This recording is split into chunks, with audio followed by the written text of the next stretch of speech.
Viņš jums ģenerē IP adreses no visas pasaules. Vienu brīdi jūs esat Bahamas salās, otru brīdi jūs esat Indijā, trešajā Pakistānā un vēl nezinu kur, kaut gan jūs sēžat tepat Latvijā. Līdz ar to tāda IP adrešu uzrādīšana tāds blefs vien ir. To visu tādā veidā, kā vienalga piespiežot reģistrēties, piespiežot darīt to, jāsaka tā, neviens politiķis no ķengām neatbrīvosies, jo internets ir tik fifīga lieta, ka tur visu var apiet.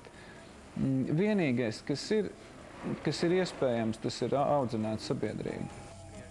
Lai gan Latvijas sabiedrība tiek dēvēta par izglītotu nāciju, sociāla antropologs Klāvs Sedlnieks atzīst, ka šis priekšstats ir krietni vien pārspīlēts, taču Sedlnieks nedomā, ka agresīvā komentāru vide atklāja nācijas patieso seju.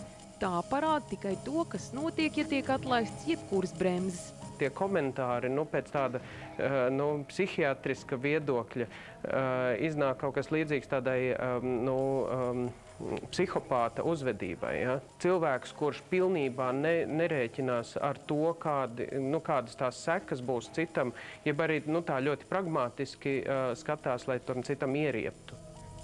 Arī Sedlnieks netic, ka iespējamais sods par ķengāšanos internetu komentāru vidi būtiski mainīs. Neviens formālais ierobežojums, ja viņš netiek konsekventi pieskatīts un īstenots, neko nedod. Ja? Mēs zinām, ka ir sods par cigaretes izsmēķi nomešanu uz zemes, ja? Vai spļaušanu uz zemes. Taču šoreiz sodīšana nebūs atkarīga no policista, bet no pašas sabiedrības, no tā, cik daudz personas izlems ar internetu komentāru autoriem cīnīties.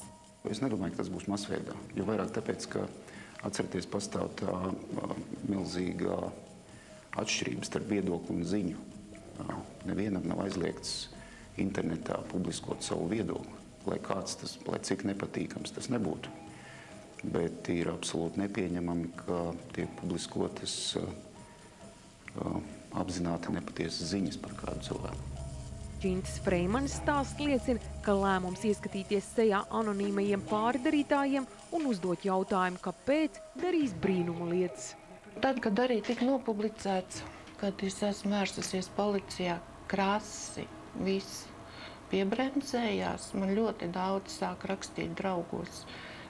Arī sievietes bija, kas rakstīja, kad es ar tādu niku atzīstos, arī rakstīju komentārus, kad es nožēloju, kad es nezināju, bet es vienkārši salasījos, un arī tāpēc es rakstīju. Un man ļoti daudz arī aicināja draugos, un es jums ticu, un es arī jums ticu, un piedodiet, ka tā.